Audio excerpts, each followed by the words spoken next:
Hey there, it's Marley Major. Before we dig in, don't forget to like, subscribe, and ring that bell because you definitely don't want to miss another glorious disaster here on Every Day's a Trainwreck. Because missing an episode, now that would be a train wreck. Let's get to it.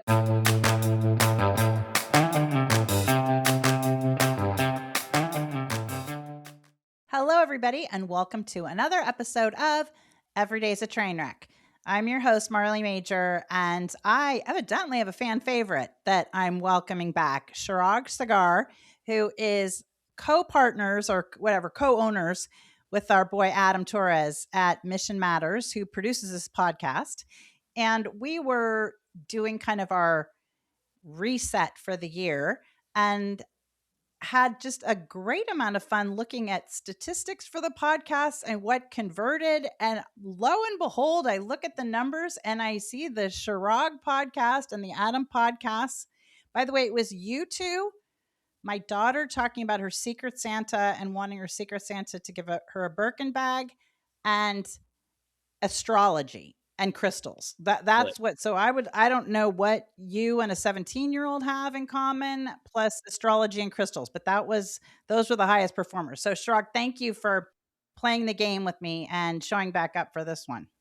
Thank you. Thank you for having me back. Always good to be here and see you and your audience as well. Yeah, and chit chat. So last week I did the first podcast of the year, and it was one that I really hesitated to do. And your amazing team over there, Jordan, who's my girl, and Matt, were really encouraging me to do like some solo podcasts, so that because we have had this, God bless us, this huge influx of new listeners. And like, it was over a month ago now, we hit like our 2 millionth download or something on YouTube, which I Wow. was freaking blown away. I was like, what? So, or 2 millionth view.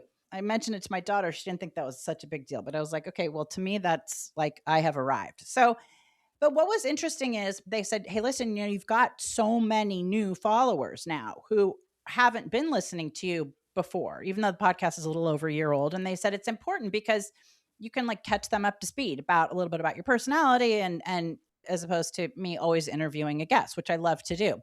So I hmm was hesitant to do it because to me, even though I feel like all I do is talk and I could talk to a wall, it seems just strange sometimes to sit down and be like, I'm now going to tape 30 minutes just talking to myself, like about myself or whatever.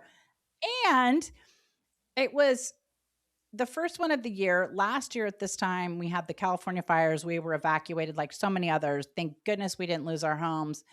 But it just felt like the whole thing was traumatic. It also felt like it was like 1 minute ago. And here it had been a full year. And I was probably a little bit more open and vulnerable than I normally would be on the podcast, because I was just saying, listen, I don't know if you feel this way, guys, but it was a dumpster fire for me from the first week of 2025, basically till the present.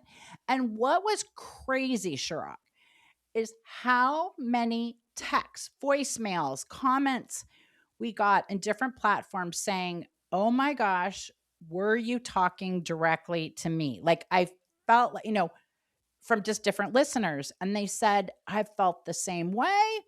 And, you know, it's not how your quote's supposed to feel in January. But I thought you'd be a really great one to kind of segue into the second episode of the year. So talking about, the first one where, hey, listen, if it wasn't fabulous for you, that's okay. You're not alone. If it was fabulous, God bless. But you have definitely seen thousands and thousands of founders, people starting podcasts. They start, they don't keep going.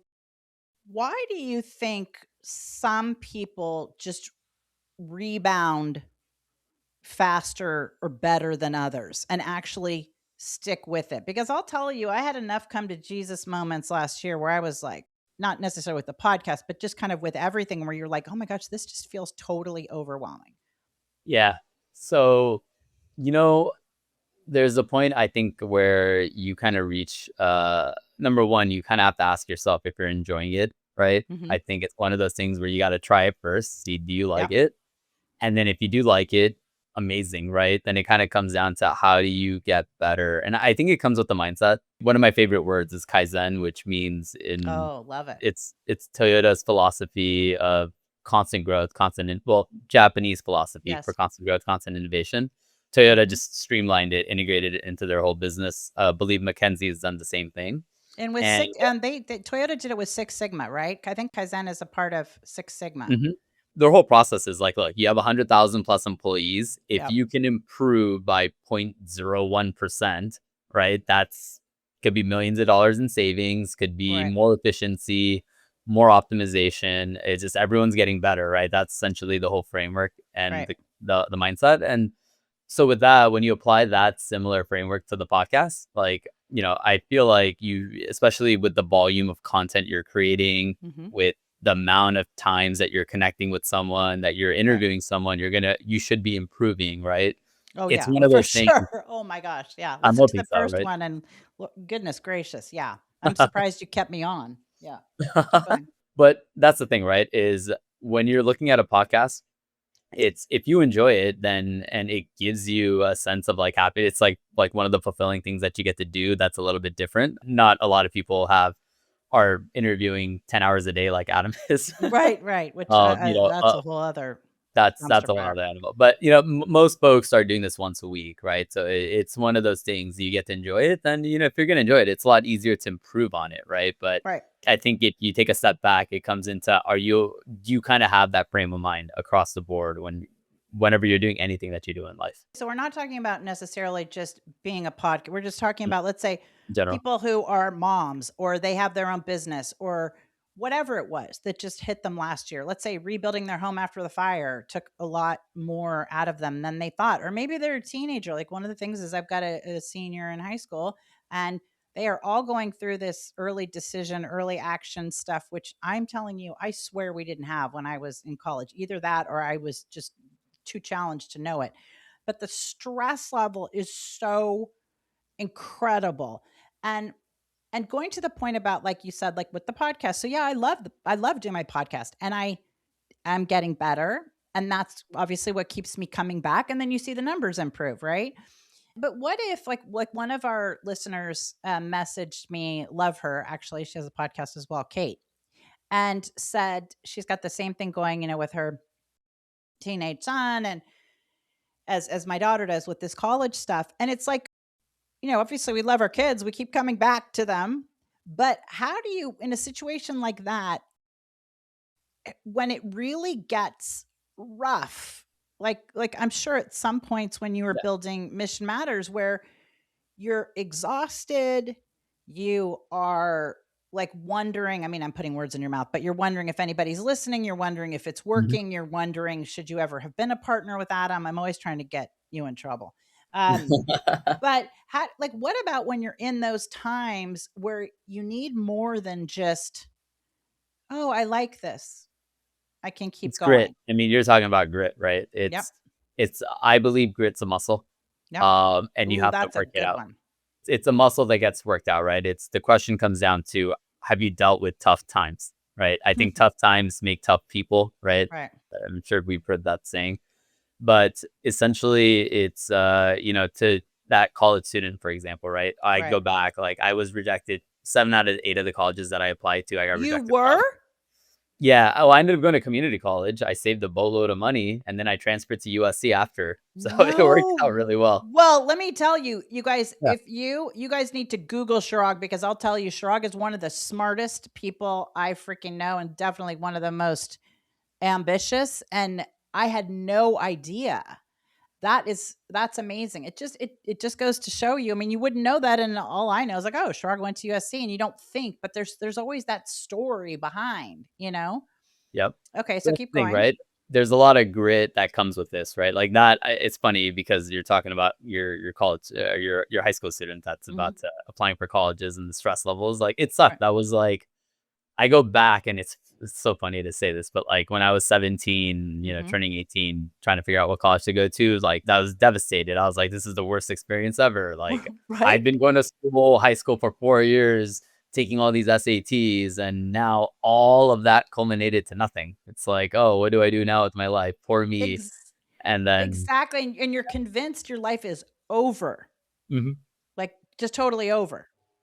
When did you start feeling better about it? I mean, I'm sure you went to community college, and it could have been an Yeah, no, amazing community it college, sucked, but but I also had a few friends that had mhm, gone to community college and mhm, transferred, and so mhm. I was like, "You know what? I mean, I just don't have much of a choice, right?" So it's just like, "Well, what am I Yeah, gonna do?" It's like, "Okay, well, you kinda do have a second option here, and you right, can go back to the drawing board," and so right. I connected with just all of the counselors. I learned about the ins and outs of like, okay, if I USC was my dream school. I knew that from high school, and Really? then Okay. even from college, I knew just because I did enough research to know that they had a lot of study abroad programs. I Mhm. knew the business school was great. I Yep. was interested in entrepreneurship. Accounting is what I thought I was gonna do, which is funny, but, That is it was hilarious. yeah, I know. Yeah. I actually did an accounting internship my sophomore year of college, and I got sick and tired of doing expense reports behind the screen for, like, Yeah. 2, 3 months straight, paid decently. And you are so outgoing. I mean, that's what's crazy is I can't even believe you thought you were attracted to that. You know what? You never know until you try, right? Yep, I well, think that's part good. of growing up is you gotta try a bunch of things and take account, no pun intended, but Yes. of what you don't like to do Right, just as much as what you do like to do, right? And you kinda right. check that box off, but you don't know until you do it. My dad's favorite saying is, "You gotta try everything at least once," and I was like, "Should I jump off a bridge?" And he's Well, like, "Okay, that's exactly yeah. I was thinking that depending on, we also after the one we did a few weeks ago with my daughter, we got all this big influx of young new listeners. So just in case any of them decided to come back and want to hear about college, the advice is it's all going to look devastating, but you know, it will turn around. But you do feel like you're going to jump off a bridge. Like it is absolutely the end of the world. Mhm." And so you stayed in community college for a year or how long? It was a year. I did a 1-year transfer. So I found out here's what I ended up doing is I ended up finding out what's the bare essentials and what's the average for what you need to score in terms of grade point average and what are the extracurriculars and internships and how do you stand out? Like what's the norm? Mm-hmm. Which I got. And so it was just okay, that's all I got to do is just beat that. And Yeah. I did. I think it was like a 3.8 something. I ended up getting like a almost a 4.0. And Right. so that's one of the biggest indicators that they look at. And then they look at what other extracurriculars have you done. And so I Right. ended up doing 2 or 3 internships to Wow. stack the deck. And I did a 1-year transfer. I found out that you get slightly better odds if you do a 1-year transfer versus a 2-year transfer. And Oh, if anything else, you get 2 chances to apply to USC, right? smart. So Okay. I was Yeah. like, let me just play the odds in my favor. So I kind of just figured out what are the ins Yeah. and outs and like how do I game the system a little bit more in my favor. And so applied, got in and ended up and this is the awesome part. I mean USC is like 100,000 a year right now. I was like Yes. 50, it was half the price when I was going and it was like 50,000 a year. And, I ended up saving because I maxed out my units at community college. Yeah. I could have transferred and I could have graduated a semester earlier, would have saved me a little bit of money. But, in my case, I still graduated on time. And so I still spent 2.5 years at USC and you still get the diploma. And I still, got access. I served on like 3 or 4 different alumni boards when I was at USC since I graduated. And, And you're still really connected. I mean, you are still hooked up with Jim Ellis and all those guys, like big mhm, people at SC. yeah. So it just goes to show you the grit. That's I think the most valuable thing that I could probably share is like grit's a muscle, but you got to Yep. develop it and you got to, like we all go through shit and it's getting past that, right? So that's just part of life. When did your grit muscle show up? Because I mean, I think that is one of the things that is so lacking these days, whether it's young people or just most people. I mean, certain cultures definitely have more grit than others, but I'm just like I might be like as gritty as sandpaper because I just feel like I just will white knuckle it like sometimes way past the point of when it should be. But Mhm. when did you realize that you had this grit in you or that that's what it was going to take? You know what? I played sports my pretty much most of my life. Mm. Mhm. And especially when in my youth, I played a lot of basketball. I swam. My mom had me swimming since I was a kid. And you play sports, right? Right. That's essentially where you learn to lose. Yeah. And because that's part of it, Michael Jordan was losing a ton, right? He Right. has all those quotes, right? that's where it all started. Is I think there's a place in life of, you get that second place, third place, 10th place trophy, and it sucks, and you're like, I don't want to do that again. How do I Right. not do this again? And then try Right. to improve. Now, I think I don't have kids, so I have a lot of nieces and nephews though. And Yeah. one of the things that, you're seeing now more apparently is there's a Mhm. lot of entitlement, that comes from, folks that are, building out. There's just parents are unfortunately entitling their kids. Yeah. And there's a bunch of variable reasons, right? Social media is a part of this. You're seeing a lot of copycats. You're seeing a lot more people like nurture, and you get the 10th Yeah. place trophies and things. Yeah. And I go on and on. But grit is how it all started. Where it all kind of built up was from all the sports that I used to play as a kid. And And then were your parents like hard on you? I mean, were they really like pushing you and motivating you to do yeah, well, yeah. or were they pretty? To a certain extent, I wouldn't say I had helicopter parents, Mhm. but I had parents that were like, no, no, the expectation growing up is if you don't get A's, it's Asian parent household. Yeah. If Yeah. you're not getting A's, you're like Yeah. disowned as a child. So it's like you Yes. kind of don't have a choice of like this is just expectation. Right. Expectation is, oh, you're going to college. It's like going to high school. Like, what do Right. you mean? Like that's it's a non-negotiable. And Right. so you're just like, oh, okay, all right, it is. That's just the way it is. Yeah. I realize way later that that's not, but that's what's just what you're told. That's what you're You told, don't right? even So you don't know think. any You just yeah, are like, you don't know any better. You're just like, "Oh, okay, I like everyone gets A's or you have to get an A. Okay, I got it." yeah, I love that. And so where do you think that founders or people who are just pursuing their goals, like, well, first of all, let me ask you the bigger picture question. Do you think it's kind of universally rough for everybody? I mean, some people have it rougher than others, but do you think that in any great success, whether it's Michael Jordan or I don't know, ballerina or somebody who invented something amazing in science, do you think they've all had pretty tremendous failures, or do you think some people are like, it wasn't so bad? That's a very variable question, right? Because look, I think a lot of times people are just born into unfortunate Mhm. circumstances, right? For a variety of reasons. Sometimes Right. you might have one parent, sometimes you're born into the foster care system, right? That's Right. outside of your control. Right. Now, unfortunately, the way that the system and society is set up, you're Mhm. basically working backwards, right? I mean, Right. you're working from behind and you have a lot of ground that you're now like you have to cover to catch Yes. up to someone, who's born into a wealthy situation, Yep. has multiple nannies and has all the coaches in the Yep. world and, study system, right? Right. So to a certain extent, yes, you're born into certain situations, Mhm. but in terms of like your grit, I mean, you hear a lot of stories of people that, accelerate and, are become ambitious and whatever circumstances are, like some people break and some people it kind of molds them and it like reinforces, makes them come back. Yeah, again, like tough times, tough people. Right. And Right. sometimes it makes them more tough. That's like a nurture versus nature question. And Right. it's, how much are you influenced by society versus like genetics, right? I don't, Mhm. it's hard to tell. Yep. I believe everyone has it in them to dive internally deep and to bring out the best version of yourself. Like that's why grit's a muscle, right? Right. It's something that you can work out. The question is how much pain, how much suffering, how much are you willing to endure to get to that next stretch or next to that You that made that a milestone. You brought up a really great point, and you mentioned that before about grit being a muscle, which I agree 1000%. And I think it's why sometimes when people retire, their brains they'll just be like, wow, I'm just not feeling as sharp or whatever. And why some people, makes them nervous to retire. But I think that it's important to emphasize is that it's a muscle for all of us. And maybe some of us have it like a little bit more, that grit muscle, maybe a little bit more naturally developed, right? But you've got to keep it in shape and you have to keep working it. And the tougher times are what actually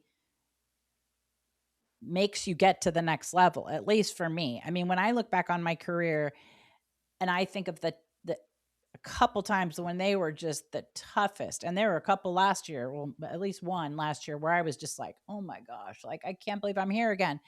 And that's you recover faster, but B, it is just part of it. And that's when I've made the most giant strides. Like when I think back to times that were really cushy in my career, Mhm. like maybe just, things were just flowing and I just was kind of like bam, bam, bam, I kind of coasted. I mean, I got a little bit lazier. I can think of those times. I mean, you're still showing up and you're still, doing it, but you're not as hungry. And I think the pendulum has to swing so that we stay, if we're going to stay on our games, right? You've got to keep reinventing yourself. And I think that your advice really follows last week's episode well, because it shows you have to just keep trying and you have to just keep showing up. And Woody Allen, I forget that quote he has, it's like something like 80% is just Showing up showing or up, yeah. right?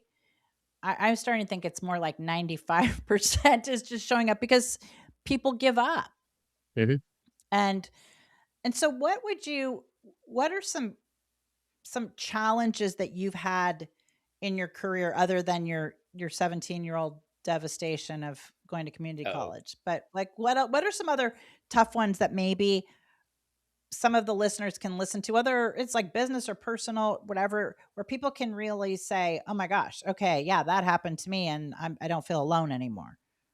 Yeah, I mean, I've had a bunch, right? Like the college incident, that was one, and then right after that, I was my first job out of college was the startup nonprofit. I was living in Chicago for a couple years running Mhm, this. I treated it as if it was like I was the founder of the company. I mhm, wasn't. I was just the first hire. And in building that whole organization, there's a lot of changes that we went through. mhm. And I ended up like with one of the changes, I was forced to resign. Uh, and What? and Why? that was just unfortunate.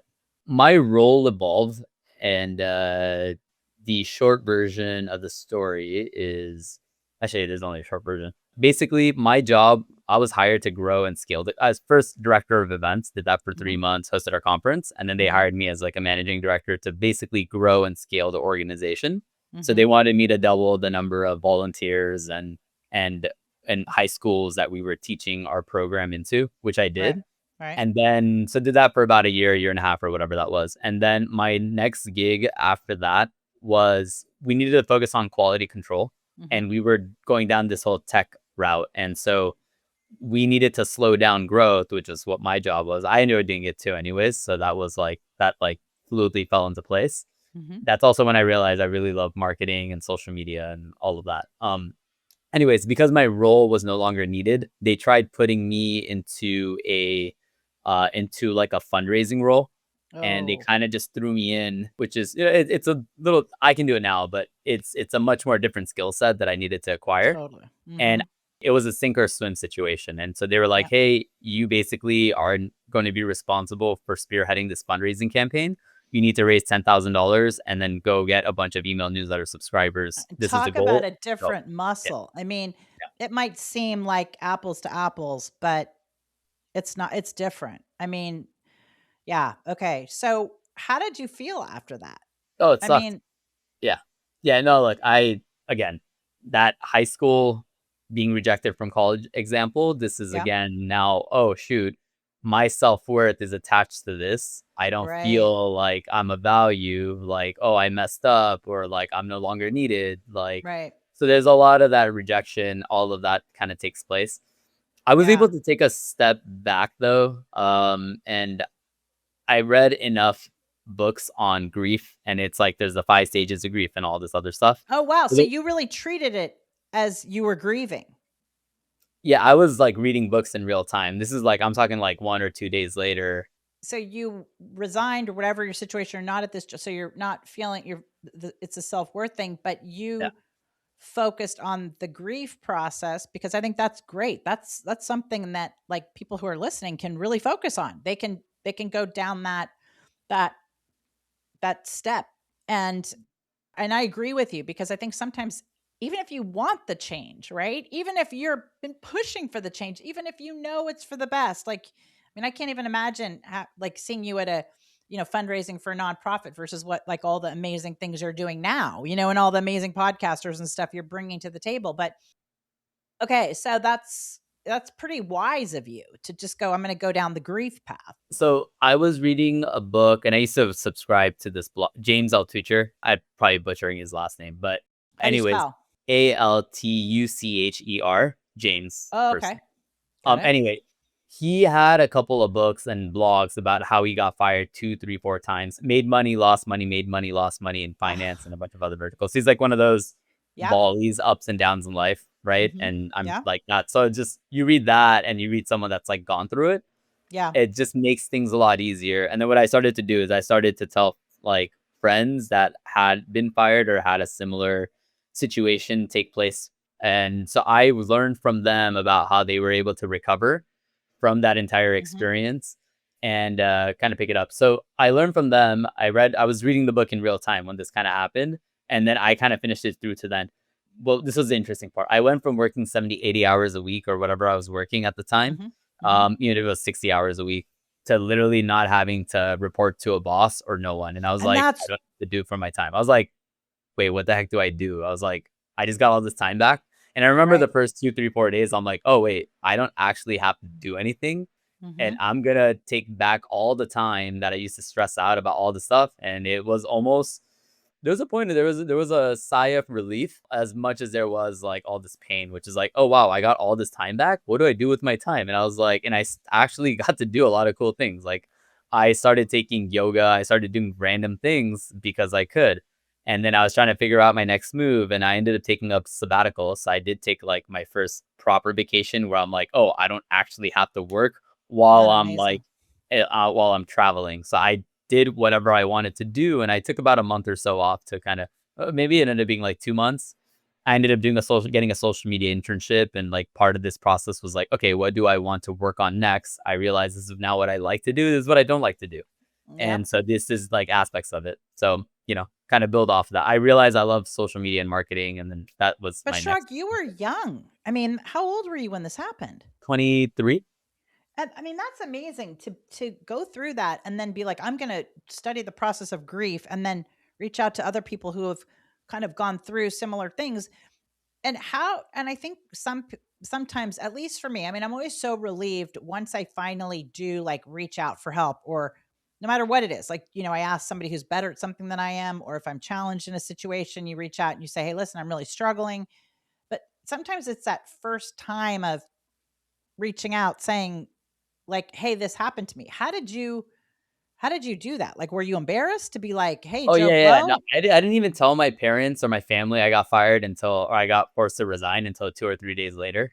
Oh, Uh, wow. Okay. I was like, the first day I was like, I need to hold this in, and like I just So like did I you don't know just what go to else the to do. office like with like you were all dressed up going, like, were you one of those people who went and like packed their lunch and stuff and acted as if you still had it, or were you just like, oh no, I'm sick?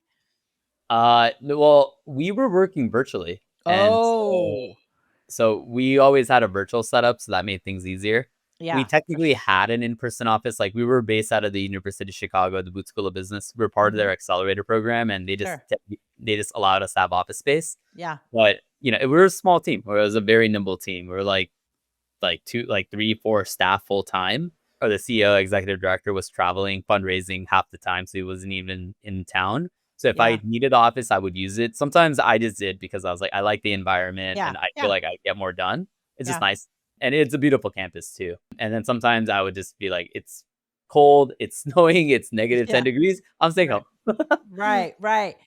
So So okay, so you don't tell people for a few days, and then when did you reach out to the first person well, that had been actually, so fired my to my kind of roommate was the first person that found out. I just found out that I was forced to resign, and, like, 30 minutes later, my roommate walks in, and I'm, like, completely distressed, and my oh, roommate's that's like, the "Hey, worst. what's going on?" And I'm like, "I just got fired." And she's like, Yeah. "Oh, shit, what?" And I was like, "Wait, what happened?" And I was like, "I don't know, this" I was like, "I don't know." He just said, "Hey, we" like, whatever. He basically said, You didn't do anything wrong, but we need to let you go." And I blanked on every single thing else he said because I literally was just, like, shocked, and I wasn't Well, plus expecting you're a very smart guy. So I mean, in your world, going back to just like, that you get the A's and everybody goes to college and all that stuff. I mean, you're not used to that kind of thing happening. it's entrepreneurship, so there's a lot of ups and downs in between Yes. that. But yeah, that I wasn't expecting, at least not like that, especially not with like the amount of effort and things that I was putting in. So But what again, happened? Did the roommate say, "Let's go get drunk," or did he say like, "Oh, I have another friend who got fired," or like where did it kind of go from no, no, there? we just talked for like 30 minutes or so. My roommate was going to law school, so she was busy with all her normal stuff that Yeah. she to Yeah. grind and do. Right. What I ended up doing though, like that afternoon, is like, okay, I need to take some time off, and so like Mhm. I went out, I walked, and then I was like, you know what, screw this. And I've always throughout my life, exercise has been like a relief. It's been like one of my ways to decompress Yeah. and a very healthy way to do so too, because it's a Absolutely. habit that I've still continued. And so I went for like I think like a 7 or 8 mile run or something like that. And it was one of those where I just like I need to go tunnel vision and I need to like force the dopamine Yeah. rush to hit as much as I can. Yeah. And it's like anytime anytime you exercise, anytime you're down, go exercise, it will automatically uplift you to a certain extent. Well, and that's a good thing to remember because it's quite frankly the last thing sometimes I want to do. Well, a lot of times it's the last thing I want to do. Now, I still do it regularly, don't get me wrong. But especially like if something happens and I'm down, I know that's what I need to do, and I have to really trick myself, though. Like, I have to really be like, "Marley, just go for 10 minutes. That's all you have to do, and then you're gonna come right back," knowing full well once I start, then I'm fine, but you're right, it's almost like you have to exercise or do something that's gonna chemically override what's happening in your brain, Yeah. because that pity party can get Yes. very Yeah. dark and deep very fast, and I will raise my hand and speak for myself with that. So so you did that, and then when like, how did you come up with the idea of, like, "I'm gonna talk to other people who are fired?"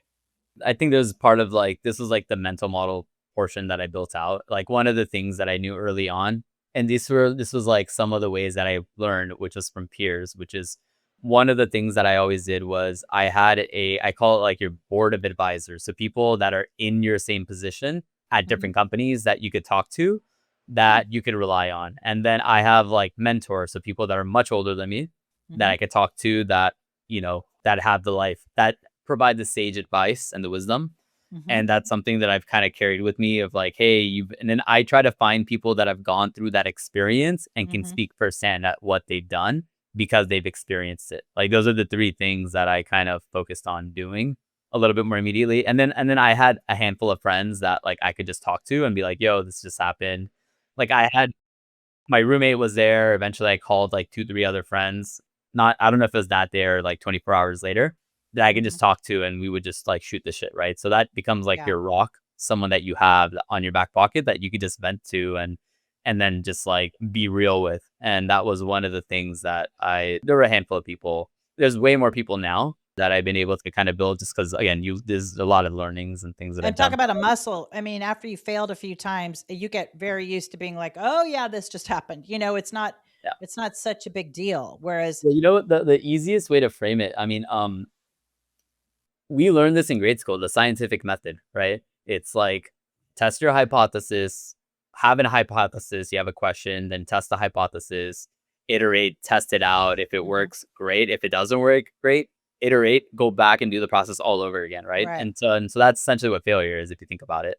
It's you're trying the same thing over and over and over again until you finally figure out how to do it, right? Yeah. That's like the whole point of this. That's a great way to put it because what I kind of want to do is normalize the failure process and just like kind of destigmatize some of that stuff because I go back to, as long as you're looking at social media, everybody's career trajectory, everything is postable or it's not. And I'm not saying you've got to, you know, to air all of your dirty laundry, but I do think it's really important to just be like, This happens. This kind of Yeah. stuff happens to everybody. Maybe everybody's not fired, but Yeah. everybody is somehow doesn't get the job they wanted or is not promoted or is really really disappointed and feels like it's the end of the world, and I think most importantly feels like they are the only one that this has ever happened to, or even if they Hmm. know somebody else, they have to be feeling worse. Yeah. But I think you also hit on a big piece about happiness, right? Which is when they've done all these tests all over the world in the blue zones and everything else, the studies. the one universal thing that doesn't matter how much money, et cetera, you have is a connection to other people is crucial to happiness. And if you don't have that, and you've hit on that multiple times, whether it was your parents, your roommate, your friends, reaching out, mentors, you've you're getting out of your own head and Mhm, into something else. Like, okay, reaching out, and then by the way, you probably don't realize it, but you probably really helped the people you reached out to because they were probably happy to help. I mean, it goes mhm, both ways. When you give something to yep, people, it genuinely does make you feel better too. mhm. Yeah, So, there's a lot of reciprocity there for sure. yeah, I love that. And what about these days? Because I think in the beginning, when we're in our careers, the struggles are can be like so giant, from like which industry am I going to be in, right? Making those kind of decisions. But what about now? Like what are you focused on for 2026, and why? And how are you going to get there? What's your sort of strategy this year? I'll touch on this because the failure never ends. It's a Yes. process. I Yeah. like firstly, it's not like, oh, it stops and then you don't fail anymore. Like, I'll give you an example. When this was just several years ago at Mission Matters, we ended up launching. So we started off as a book publishing company. My Mhm. co-founder Adam has interviewed now 6,000 people, but at the time probably interviewed like 1,000 or so people. I think Mhm. he's been interviewing almost 1,000, like anywhere from 700 to 1,000 people a year. So Jeez. do the math, it ends up being a lot of interviews. Anyways, Yes. we were conducting so much content and conducting so many interviews. He started getting 1 or 2 people asking him every single week for help and advice to launch their own podcast. And there was a point maybe after the 10th inquiry that he got that he started keeping the tabs on it, and he had a spreadsheet of like, hey, these are all the people that are asking me about a podcast. Mhm. And so I think after like 30, 40 people, he let me know. He's like, hey, listen, look, we have like 40, 50 people that have asked about a podcast school. Like, there's all these schools that are launching. Mhm. I'm going to record some content and I'm going to create like a school, a podcast school, and let's launch it. We'll launch a course, we'll launch a program so we can teach Mhm. people how to do podcasting. Mhm. He invested 3 months Yeah. to record all the content, had about 90 videos recorded. We launched the Oh. podcast school. We pilot it with a bunch of those people that inquired. I Mhm. think we got one person that purchased the school. I think we're Ugh. charging like $1,000 or whatever it was, and then we gifted it Mhm. away to a bunch of people, and then maybe some discounted rates here and there. I think we maybe made like $1,500 on that whole thing. Oh gosh, yeah. Anyways, I say that because we're like, okay, this completely failed. What was interesting is a handful of those students that went through the program were like, hey, this is really informative, but I'm a doctor. I'm a business owner. I give two shits about sitting there back and editing my freaking audio content. Right. I don't Right. want to do this. I just pay you and you do this for me. You're recording, 50 to 100 interviews a week. I only need one a week. I'll pay you. Just do it for me. And that's how we launched our podcast agency, right? So Well, and that's exactly how you guys got me, because I was constantly being asked, like, "Oh, you should," because I was like the, bridesmaid, never the bride, but I would always be guests on these podcasts, and then people would always say, "Oh, you should have your own podcast." You should, and I was like, "Absolutely not," because I said I do not want to do all that editing, all that back end stuff. If I could just be the talent, great. And then that's when Adam was like, "No, no, no, let's really just talk." And I was like, the guy was so nice when he interviewed me for his that I was like, "Oh, okay." And that's how it went. And I was like, "Are you sure? Like, I do not have to." And by the way, it's not like I don't like editing photos and, stuff like that. The visual things I do, but it just that wearing those two hats. So I'm not surprised that's what made it take off. the 2026 strategy, back Yeah. to your original question, we have launched a think tank. Oh, It's okay. it's Oh, our right. I saw that. Yes. it's Okay. Tell us our about that. our community, our members. So basically, Adam and I for folks that don't know, real quick, my background is I used to own a luxury magazine at one point, Mhm. and I've been in working with a lot of different membership clubs for a long time, and I've been trying to figure out, and Like even what kind working. of membership club? Just give people more of an Yeah, I example. mean, this is like I've been a part of like private membership clubs of like Mhm. kind of like a Soho House equivalent, something Got it. like that. I've been a part of obviously a variety of gyms, Mhm. and like I was part of the LA Athletic Club, and then I've Mhm. been a part of social clubs too, where Mhm. maybe they don't have a physical location, but it's a social. You're bringing people Right. together. You pay a monthly fee of some sort. Yeah. Anyways, there's a lot of competition out there. There's a lot of membership clubs, and it was like, what can I do that's a little bit more unique and different? Our think tank, the easiest Mhm. way to explain it is it's basically like Forbes meets a forum and we kind of Okay. combine that together. So what we're doing is, because right now Mission Matters, we're agnostic, our media platform, we create content and interview experts in every industry. Right.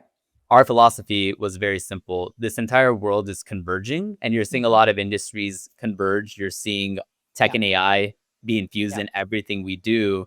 And what happens, we've seen it time and time again because we've introduced so many people in different industries. That's Yeah. really what our events are like right now. Yeah. And so it's like, what happens if you bring in 30, 35 people that are the best at what they do, Mhm. and then you introduce them to each other? Our whole thing is, if you bring mission driven leaders, allow Mhm. them to connect that are aligned in character, in values, and traits. They're good people, Yeah. and they really want to help one another. They really want love Yeah. helping. You Yeah. bring 35 people like that together, and you provide the system, the framework, and you're allowing people to, learn from one another. The Mhm. default is people's guards will come down, Yeah. people will trust one another. And once the trust is established, that's when all the business takes place. That's when you invest into each other's companies. That's when you start becoming each Yeah. other's clients. That's when everything else can skyrocket. That's when collaboration happens. Right. And Right. so that's essentially what we've been able to do at a lot of our events. I mean, we host, 50, 60, 70 events a year I already. know. It's And crazy. so this is essentially our way to build a community that, on one hand, it's Mhm. creating this forum where you're creating this interdisciplinary approach where peers can learn, that are probably the best at what they do, Right. learn and teach one another. Right. And then, so quarterly in person, we call them immersives. Mhm. And then these gatherings basically. And then we're going to coordinate social gatherings, different things year round, from Mhm. dinners and activities we'll organize. But then the other difference is, because we're a media platform, we're going to provide thought leadership opportunities for each person. So Very provide cool. each person a member speaking opportunity, being a guest on our podcast, helping them, contribute, write articles across our platform, which we're going to invest quite a bit of money into promoting and across our board. And then, because we have this branding agency, we can help people figure out what their missions are if they need assistance there. So you get the brand build, you get Mhm. the actual execution and the thought leadership that comes with this for growth, and then the community to connect people. So And then you mentioned 35. Is that the number that you're gonna have?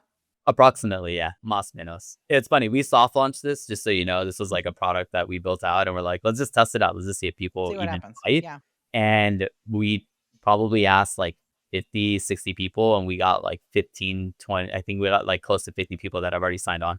Okay, this is gonna work. And so we're like, all right, this is the core thing. And then that soft launch Mhm. turned into, oh shoot, we actually need to go create a contract for the tech that we created. We got a lawyer, Yep. created a contract, got the first person signed in, paid, and we're like, okay, shoot, now we have no choice but to fill this Right. up. Right. Right. We're And on the then, hook. so yeah, we're on the hook. Now we're like, okay, this is now happening. And we're like, oh shoot, I've talked about the program high level. I actually got to build this now. So that's essentially building it, launching it, seeding it, piloting it, And and then so we have when do you think it'll start? Jan. I actually believe by end of Jan we'll have all the cohort filled. Mhm. February we're gonna do us like more the onboarding, and Yeah. then we'll host the first one end of March, and then it'll be quarterly thereafter, with more programming dialed in throughout the Good year. for you. Now, do you wanna give out, like, the URL or info to get more about it, or do you think it's Yeah, not are yeah. you We have an application process that we're going through for this first cohort. Our goal is dial this in and do it so well Yeah. that the following year, when we launch our next cohort, we may launch in different cities, and Yeah. that's the angle that we want to take. So we'll do one in LA, one in New York, maybe one in Asia, one in Middle East, one in Europe. And you So can be in any industry to join it. the way that we're doing this, yes, Yeah. I love it. I love it. And so that's what's got you fired up about 2026. yeah. What are your KPIs gonna be? What are your key performance indicators gonna be for this? Well, firstly, getting the cohort filled, right? Mhm. So that's one. Secondly, making sure that attendance is high, because that's the whole point of this. Making Mhm. sure people are contributing content throughout the Mhm. year and in some capacity or form. And then by the end of the year, we want to see that people are, number one, our number one goal here is making sure that people are becoming friends first, Yeah. because Right. the business, everything else always follows, right? Always. That's just what we've seen historically. So if we can do our job, I can't Yeah. control the outcome. The Right. outcome we're hoping for is that people become each other's clients and best friends and all that. Well, that The happens, only and thing we that's can just natural. control is we have to set the stage and provide the environment and the space for people Yeah. to actually do that. So that's Yeah. what we can. I love it. Well, Shirag, the time has flown by, and this was just absolutely perfect to follow the first, like, hey, it was a dumpster fire and now there's hope. Let's like build something interesting. But I also love the great tips you gave about, you know, if you've had some setbacks, reach out to other people, read about grief, Mhm. like follow some other processes that are in place to start making yourself feel better and realize you're not alone. And there's certain things you've just got to tough it out. Nothing lasts forever, good or bad. Yep. Yeah, that's sometimes rough to remember. But so Shirag, how can people find you? Social media? My handle across the board is Chirag D, my middle initial D as in dog, Sagar, my last name. That's it. Chirag D Sagar on Wherever every they want to platform. find you. Yeah. Okay. And then what's the Mission Matters website? Missionmatters.com. Well, that's pretty easy. Okay. Well, I can't thank you enough for playing the game with me and giving us so many of your great tips and tricks. I had no idea about the community college thing. I have even more respect for you now than I did before. So, everybody, thank you for listening to another episode of Every Day's a Trainwreck. I'm your host, Marley Major. You can find me on Instagram at the Profit Goddess. Since this is kind of a businessy topic, we'll give out that Instagram. And please subscribe, sign up, and most importantly, share the episode with a friend, somebody who needs it and needs to hear this, because that way they'll know they're not alone and that you're thinking about them. So what a great good deed. Okay. So we will see you next week on Every Day's a Trainwreck. Thanks again. Thanks, Thank Sharag. you for having me. Bye. Bye, everyone.